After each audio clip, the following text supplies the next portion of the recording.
दोस्तों, मैं फ़ज़ल हुसैन अपने चैनल में आपका इस्तकबाल करता हूं। आज हम आपके सामने पेश करेंगे जवाहर नवोदय विद्यालय क्लास 6 का एंट्रेंस टेस्ट पेपर का मैथ पोर्शन का सॉल्यूशन। ये पेपर 11 अगस्त 2021 को हुआ है। परीक्षा पुस्तिका कोड N है और ये हिंदी मीडियम का पेपर है। इसमें 80 प्रश्न आए हैं, 40 मानसिक योग्यता परीक्षण और 20 अंकगणित परीक्षण के और 20 भाषा परीक्षण के। ये 80 प्रश्न 100 नंबर के हैं, यानी हर प्रश्न 1.25 नंबर का है। इससे पहले हम खंड 1, खंड 2 और खंड 3 के सिर्फ आंसर का वीडियो बनाकर अपलोड कर चुके हैं। आज हम खंड 2 अंकगणित परीक्षण का सॉल्यूशन पेश करेंगे। 40 प्रश्न थे हमारे मानसिक योग्यता परीक्षण के। 41 से शुरू होते हैं गणित यानी अंकगणित परीक्षण। तो 41वें प्रश्न और अंकगणित परीक्षण का पहला प्रश्न है, वो कौन सी संख्या है जो 4, 8, 6 तीनों संख्याओं का गुणज है।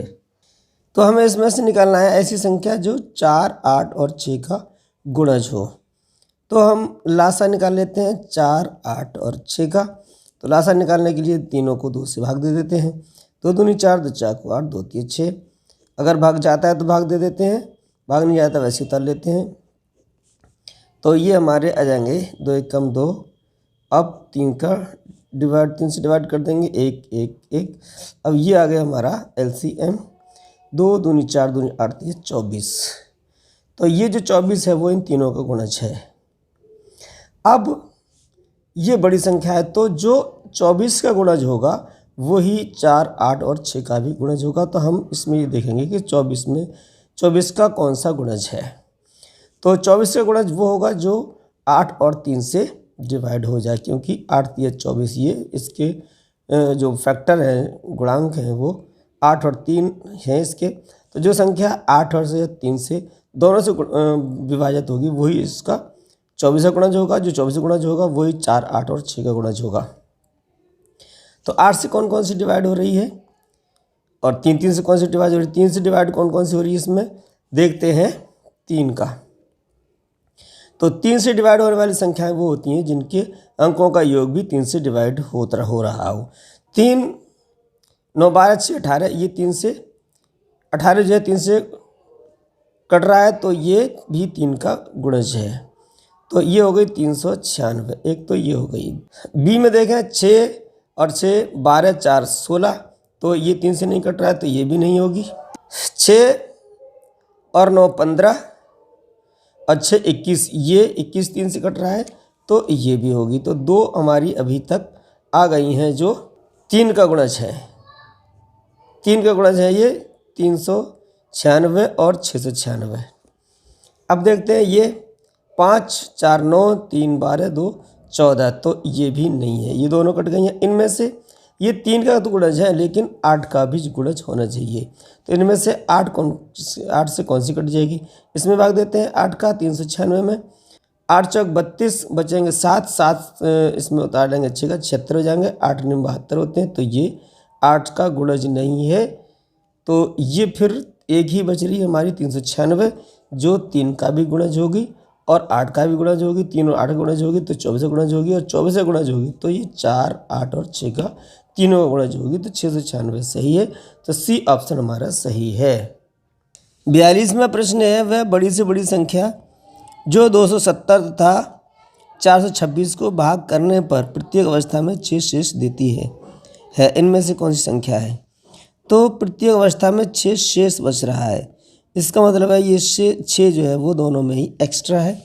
तो इनको सबसे पहले निकाल देते हैं। 270 में से 6 निकालेंगे तो ये हो जाएंगे 264, और 426 में से 6 घटा दें तो ये 420 बचेगा।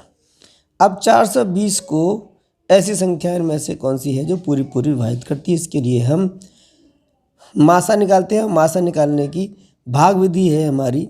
264 का भाग देते हैं हम 420 में। तो 264 को हम दोगुना करें तो 500 से ऊपर निकलेगा, तो एक बार ही इसमें भाग जाएगा। तो 264 एक बार भाग चला गया। इसमें से 6 बचेंगे, यहाँ से 5 बचेंगे और यहाँ से 1 बचेगा। 156 बचे हैं ये। इस 156 का भाग 264 में दे रहे हैं।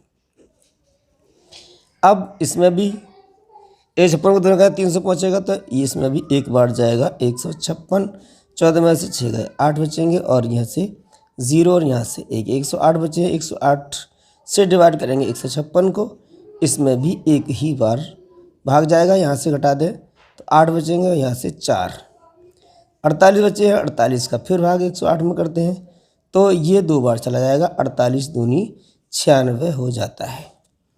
अब इसमें से हम घटा दें तो ये 12 बचेगा, 12 से फिर हम 48 को डिवाइड करेंगे तो ये चला जाता है 12 चौक 48।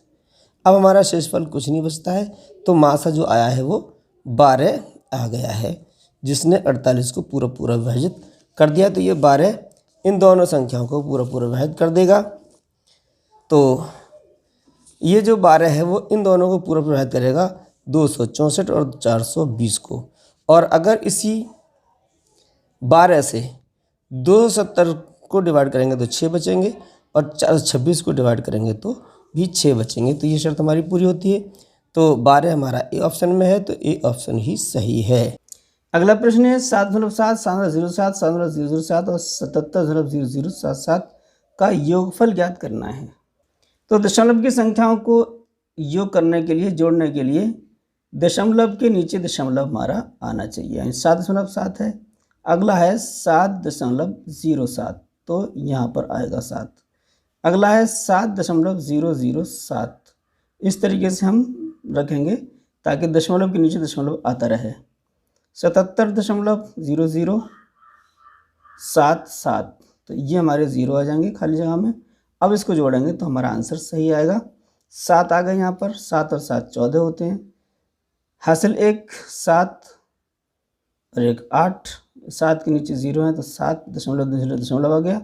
7 14 21 28 के 8 और ये 2 हासिल हैं तो 7 2 9, 98.7847, 98.7847, तो बी ऑप्शन इसका सही है। अगले प्रश्न में देखते हैं 3.003 गुणा 15 है प्लस 0.0123 है प्लस 5.002575 है। तो इसमें प्लस भी है और गुणा भी है, तो हम बॉड मास का नियम लगाएंगे। और बॉड मास के नियम में क्या होता है, बॉड मास ला। तो इसमें सबसे पहले डिवाइड फिर मल्टीप्लाई। डिवाइड इसमें है नहीं तो सबसे पहले क्या करेंगे, मल्टीप्लाई करेंगे। 15 से मल्टीप्लाई करते हैं, 15 तिया 45 और 15 0 0, 15 तिया 45। 3 के बाद दशमलव है, 1 2 3, 1 2 3, यहाँ दशमलव लगेगा। अब हम जोड़ रहे हैं तो दशमलव के नीचे दशमलव आएगा, दाएं तरफ 0 1 2 3। इसको भी जोड़ रहे हैं तो दशमलव आ जाएगा। 5 बाईं तरफ 0 0 2 5 7 5।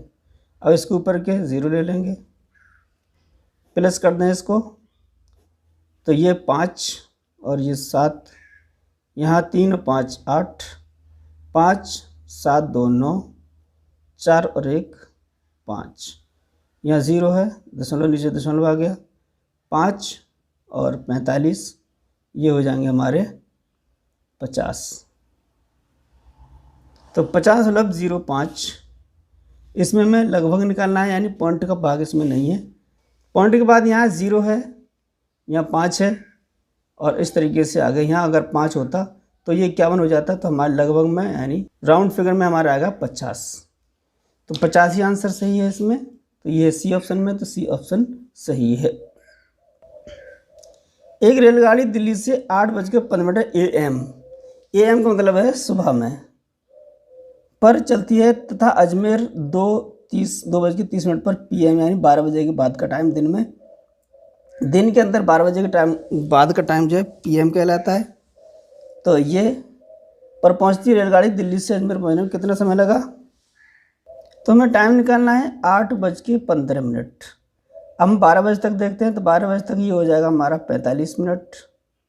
9 बज जाएंगे और 9 बजने के बाद फिर 12 बजे तक 3 घंटे होंगे, तो ये हो जाएगा हमारा 45 मिनट 3 घंटे, ये बज गए हमारे 12। अब 12 बजे के बाद फिर 2:30 बजे, यानी 2.5 घंटे होंगे, ये 2 घंटे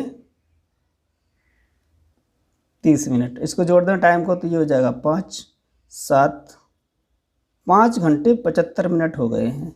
अब इस 75 मिनट में 60 मिनट का 1 घंटा हो जाएगा, तो ये 6 घंटे हो जाएंगे और यहाँ बचेंगे 15 मिनट। इसका मतलब है उसको 6 घंटे 15 मिनट दिल्ली से अजमेर पहुँचने में लगे हैं, तो ये है 6 घंटे 15 मिनट बी ऑप्शन में, तो बी ऑप्शन सही है। अगले प्रश्न में देखते हैं, एक मैच कुल आधा घंटा चलता है। मैच के समय का 1/10 भाग टाइम आउट के लिए लिया जाता है। यह टाइम आउट कितने मिनट का होता है? तो ये हमारा कुल जो मैच चला है वो आधा घंटा, आधा घंटे का मतलब है 30 मिनट। अब इस 30 मिनट का भी 1/10 भाग, यानी 1/10, यानी 10वां हिस्सा 10 का भाग देंगे तो 10 या 30 हो जाएगा, तो ये आ जाएंगे 3 मिनट। तो ये टाइम आउट है वो 3 मिनट है, तो बी ऑप्शन में बी ऑप्शन ही हमारा सही है। यदि x/25 बराबर है 196/x, तो x का मान कितना होगा?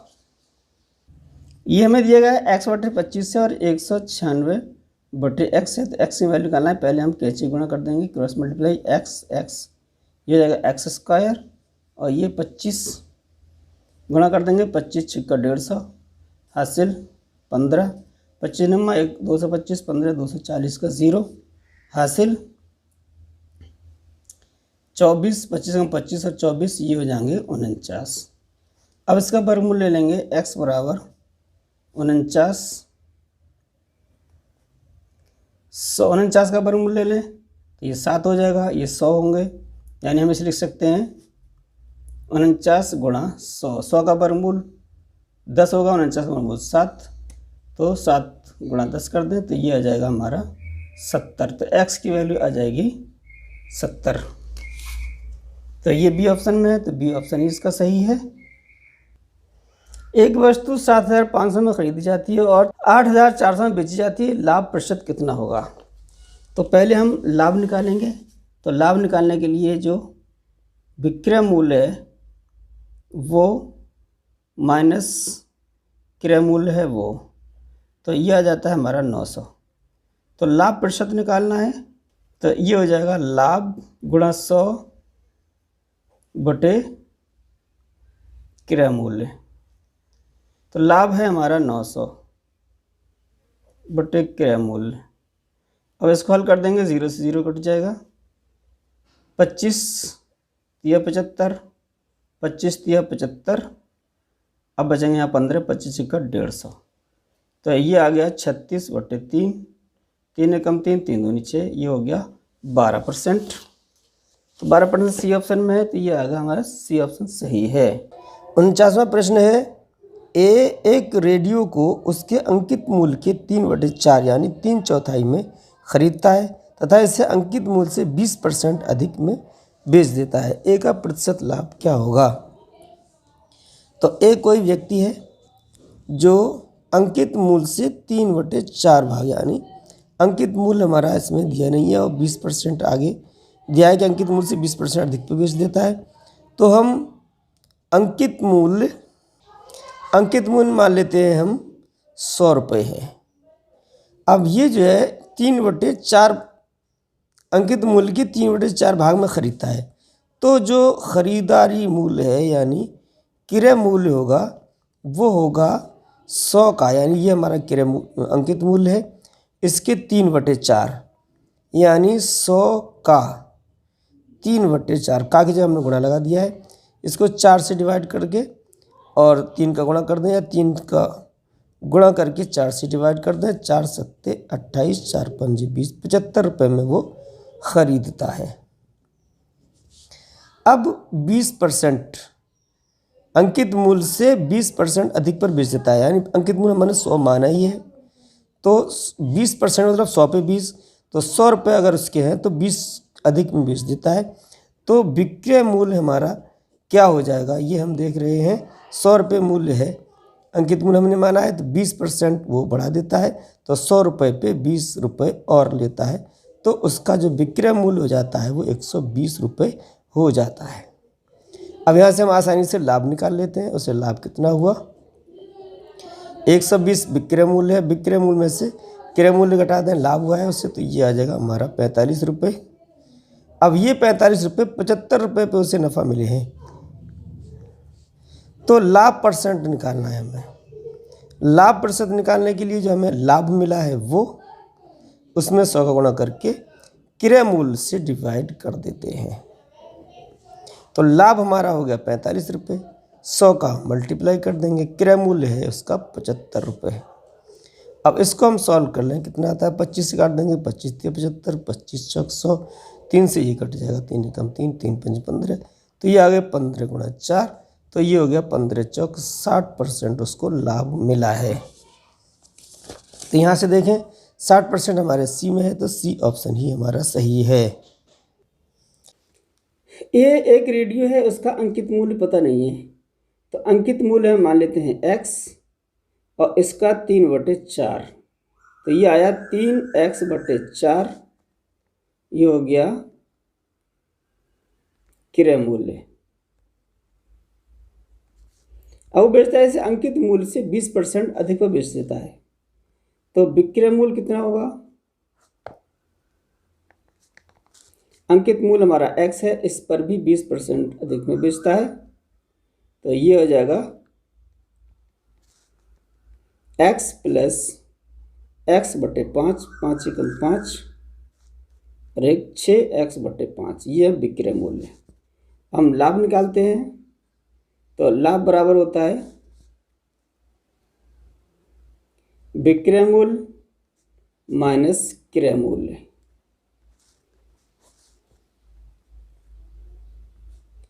5 चौक 20, 6 चौक 24, हमारा 4 × 5 20 और 5 दिया 15, तो ये आ गया हमारा 9x/20।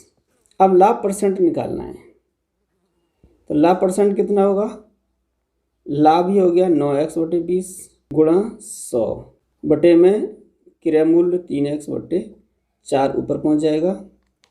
इसको हल कर देंगे, 5 20 25 100, 3 × 9, x कट गया, 5 दिया 15 चौक 60, तो ये हो गया हमारा 60% लाभ। तो ये सी ऑप्शन में है, तो सी ऑप्शन सही है। 50वां प्रश्न है, निम्नलिखित व्यंजक का पूर्ण संख्या में निकटतम मान ज्ञात कीजिए। तो ये है 349 × 51 + 632 / 31। तो ये बॉडमास नियम के लागू होगा, यहाँ पर गुणा का निशान, यहाँ प्लस है, यहाँ भाग है। तो बॉडमास में क्या होता है, पहले ब्रैकेट ऑफ किया जाता है, तो ब्रैकेट ऑफ करने के लिए 31 का भाग देंगे हम 632 में, 31 दूनी 62 होता है, 1 बचेगा, 2 का उतार लेंगे। अब ये 12 हैं, ये छोटे हैं, 31 ज़्यादा हैं तो भाग नहीं जाएगा, तो भाग टूटे की बिंदी रख देंगे यहाँ पर, फिर दशमलव लगाएंगे और दशमलव के बाद फिर 0 उतारेंगे, तो ये 120 हो गए। 31 93 होते हैं, यहाँ से 7 बच गए, यहाँ से 2 बच गए, 0 उतारेंगे, यह 9 बार नहीं जाएगा, 8 बार चला जाएगा, तो तकरीबन हमारा आ गया है 20.38। अब इसका मल्टीप्लाई करेंगे, 349 × 51, एक बार गुणा करेंगे तो 4 9 4 3, 5 का गुणा किया तो 5 ने 45 की 5 5 24 4 24 5 15 2 17, इसको जोड़ देंगे 9 9 7 7 1, इसको 17 799, 17 799, इसमें हम जोड़ेंगे 20.38। यहाँ 8 आ गए हैं, यहाँ 3 आ गए हैं, यहाँ 9 आ गए हैं, यहाँ 11 का 1 8 और ये 7 17,819। निकटतम हम देखें तो यहाँ पर 5 होता तो यहाँ 20 हो जाता, इसलिए 17,819 ही रहेगा निकटतम वैल्यू। तो अब इसमें निकटतम यहाँ पर है 819, यहाँ 522 है, ये नहीं हो सकती, यहाँ 520 है, ये भी नहीं होगी, 521 है, ये भी नहीं होगी, 800 यहीं पर है सिर्फ, तो ये हो जाएगा 17,821। तो यही निकटतम वैल्यू होगी, तो सी ऑप्शन हमारा सही है। अगले प्रश्न दिया, एक राशि 16 वर्ष में साधारण ब्याज से दुगनी हो जाती है, वार्षिक दर होगी। तो कोई राशि कितनी है ये नहीं पता हमें, तो उसे x मान लेते हैं। 16 वर्ष में यानी टाइम जो है वो 16 वर्ष है। अब साधारण ब्याज से दुगनी हो जाती है तो वो हो जाती है 2x, दोगुना हो जाता है तो ब्याज कितना होगा, साधारण ब्याज है ये, तो 2x, ये मिश्रधन हो गया, दुगनी हो गई, और x घटा दें तो ये x ही बचेगा। साधारण ब्याज का सूत्र है मूलधन गुणा दर गुणा समय बटे 100। तो साधारण ब्याज कितना हुआ हमारा x, तो x बराबर मूलधन भी x है, दर हमें निकालना है, और समय हमें 16 वर्ष दिया गया है, तो बटे 100। x से s कट जाएगा, 4 से कट गया, 4 चौक 16, 4 दूनी 8, 4 पंजे 20। अब दर अगर हमें निकालना है तो 25 इधर पहुँचा देंगे, ऊपर आ जाएगा, और 4 नीचे आ जाएगा, तो दर आ जाएगी 4 का हम भाग देंगे, 4 छिंग 24, 1 बचेगा, 1/4%, ये हमारी दर आ गई है। तो दर है 6 सही, 1/4%, तो बी ऑप्शन इसका सही है। यदि एक समकोण त्रिभुज की दो लंबवत भुजाएं 5 सेमी 12 सेमी है, तो त्रिभुज का परिमाप कितना होगा। समकोण त्रिभुज की दो लंबवत भुजाएं हैं हमारी, एक ये होगी और एक ये होगी, कोई सी ये 12 होगी तो ये 5 होगी। ये लंबवत है 90 डिग्री है, तो ये वाली भुजा हमारी विकर्ण होगी। अब पाइथागोरस प्रमेय से हम जानते हैं कि ये विकर्ण जो होगा वो इन दोनों के वर्गों के योग के वर्गमूल के बराबर होगा। तो इस तरीके से हम इसको हल करेंगे तो इसकी भुजा आ जाएगी 169 आ गया इनका वर्गों का योग, इसका वर्गमूल लेंगे तो ये आ जाएगी 13, तो ये हो गई 13 सेंटीमीटर। तो इन तीनों भुजाओं को जोड़ देंगे तो यही हमारा परिमाप हो जाएगा त्रिभुज का। 12 13 25 और 5 ये हो गया 30 सेंटीमीटर। तो 30 सेंटीमीटर हमारा दिया है डी ऑप्शन में, तो डी ऑप्शन सही है। दिया गया है कि 154 गुणा 18 बराबर 2772, तो फिर 17.72 भागित 1.8 का मान क्या होगा। तो ये हमारे दिया गया है, तो ये 27 इसको अगर हम 154 बराबर में ले लें तो 18 को इधर पहुँचाएंगे तो ये गुणा में है इधर, तो ये आ जाएगा बटे में, या इसको भागत में लिख लें, एक ही बात है। तो फिर ये इधर देख रहे हैं कि यहाँ पर 0.2 के बाद लगा हुआ है और यहाँ 0.1 के बाद लगा हुआ है, तो इसको अगर हल करें 27.72 बटे 1.8, तो 1 ये है, 1 के बाद 2 के बाद ये, तो इसको दशमलव को हटा लेंगे तो ये आ जाएगा 27। ये हमारा दिया गया है 154 गुणा 18 बराबर 2772। यहाँ पर दशमलव का ही फ़र्क है, यहाँ दशमलव नहीं है, 18 है, तो यहाँ 1 दशमलव आ गया, 1.8 हो गया, यहाँ 17.72। तो इसको ये 18 भाग में है, तो अगर हम 2772 के बटे में 18 ले लें तो फिर हमारा ये आंसर हो जाएगा 154। अब दशमलव यहाँ लगा हुआ है, दशमलव यहाँ लगा हुआ है, दशमलव नीचे से हटाते हैं तो एक के बाद एक अंक इधर हटा देंगे, एक अंक इधर हटा देंगे, तो ये आ जाएगा 277.2 बटे 18। अब 18 का अगर भाग देते हैं सीधे सीधे इसमें तो ये आंसर आता है। यहाँ पर एक के बाद दशमलव है तो यहाँ भी एक के बाद दशमलव लग जाएगा इसके आंसर में, यानी फिर ये हो जाएगा 277.2 बटे 18 बराबर 15.4। तो ये आंसर हो गया है 15.4 बी ऑप्शन में, तो बी ऑप्शन सही है। ये प्रश्न दिया है, एक क्रिकेट के खिलाड़ी की 24 पारियों में रनों की संख्या का औसत 28 रन है और 25वीं पारी में कितने रन बनाए ताकि उसका औसत 29 हो जाए। तो 24 पारियों में औसत दिया हो तो टोटल हमें निकालना है 24 पारियों में कितने रन बनाए। 24 पारियों में रनों की संख्या कितनी होगी, 24 पारियां हैं, एक पारी में हमारे 28 रन का औसत आ रहा है, तो 24 गुणा 28 हो जाएगा। इसमें गुणा कर देंगे तो ये आ गया गुणा 672। ये हो गए 24 पालियों में। अब 25 पालियों में उसको टोटल कितने रन होंगे, तो वो 25वें पाली में रन बनाता है, तो 25 पालियों में कितने रन होंगे, 25 पारियों में रन होंगे हमारे 25 गुणा 29। 25 पालियों में अपना औसत 29 कर लेता है, तो ये आ गया हमारा 725। अब 24 पालियों में रन बनाता है वो 672, 25 पालियों में रन बनाता है 725, तो 25वें पारी में रनों की संख्या कितनी होगी, यानी कितने रन बना रहा है वो 25वें पाली में, वो हम घटा देंगे 725 में से 672, तो 3 बच गए यहाँ पर, यहाँ रह गए 12 में से 7 गए, 5 बच गए, ये हो गए 53 रन। यानी 25वें पारी में वो 53 रन बनाएगा, तभी उसका औसत 29 हो जाएगा 25 पालियों में। तो यहाँ पर 53 रन है डी ऑप्शन में, तो डी ऑप्शन हमारा सही है। एक विद्यालय में 3/5 बच्चे लड़के हैं और लड़कियों की संख्या 8 से है, तो कुल संख्या कितनी होगी, तो कुल संख्या हमें पता नहीं है, इसको x मान लेते हैं। तो लड़कों की संख्या कितनी है, x गुणा 3/5। टोटल बच्चों का 3/5 लड़के हैं, तो लड़कियां कितनी बची,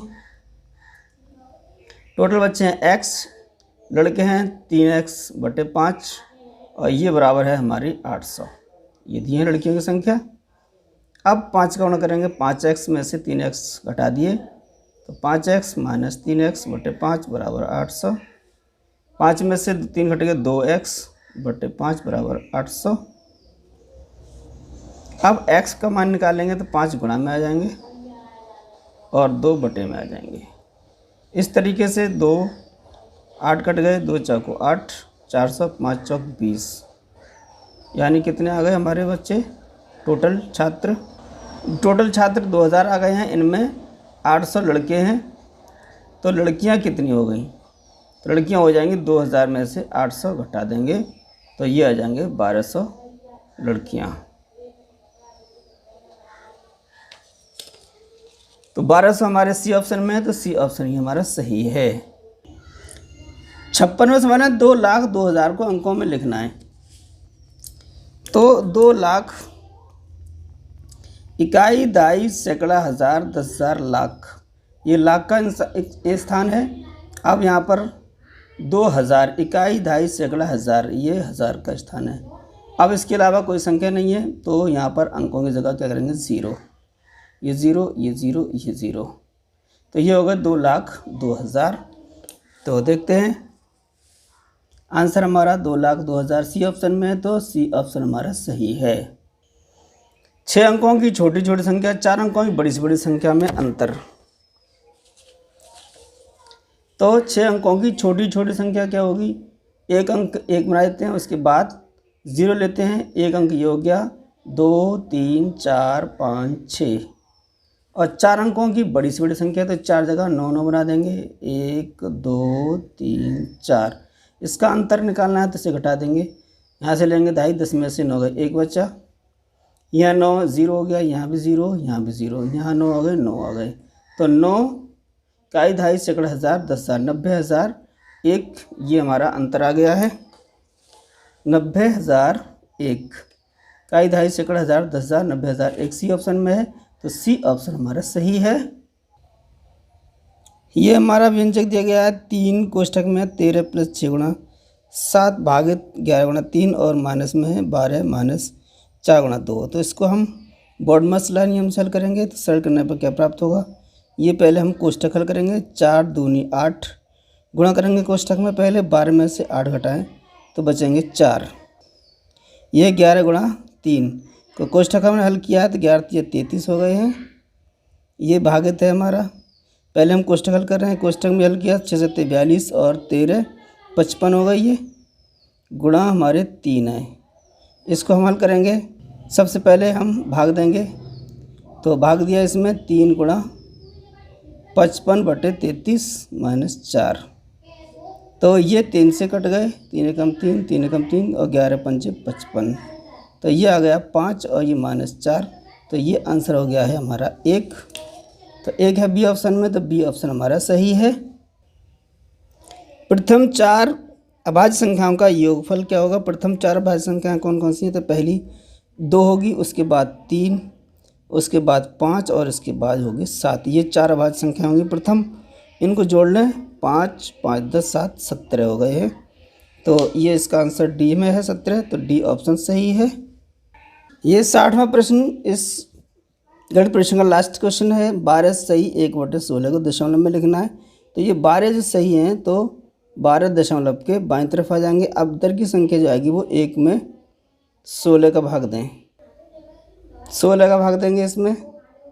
तो दशमलव लगाने के बाद 0 बढ़ाएंगे, इसमें भाग नहीं जाएगा तो भाग एक बिंदी हो जाएगी। फिर 0 बढ़ाएंगे, 16 छिक्का 96। अब 4 बचेंगे, 0 बढ़ा देंगे तो 16 दूनी 32, बचे 8, फिर 0 बढ़ाएंगे, 16 पंजी 80। तो ये आ जाएगी दशमलव के बाद की 0 6 2 5। तो 12.0625 ये है दशमलव में ये संख्या 12 से 1/16, तो 12.0625 सी ऑप्शन में है, तो सी ऑप्शन हमारा सही है। तो ये है हमारा जवाहर नवोदय विद्यालय की क्लास 6 की प्रवेश परीक्षा का 2021 का पेपर। इसका गणित परीक्षण था ये भाग। हम अगला वीडियो कर हाजिर होंगे। इसके लिए हमारे चैनल सब्सक्राइब करें। सारे जहाँ से अच्छा हिंदुस्तान हमारा, हम बुलबुलें हैं इसकी गुलसितां हमारा।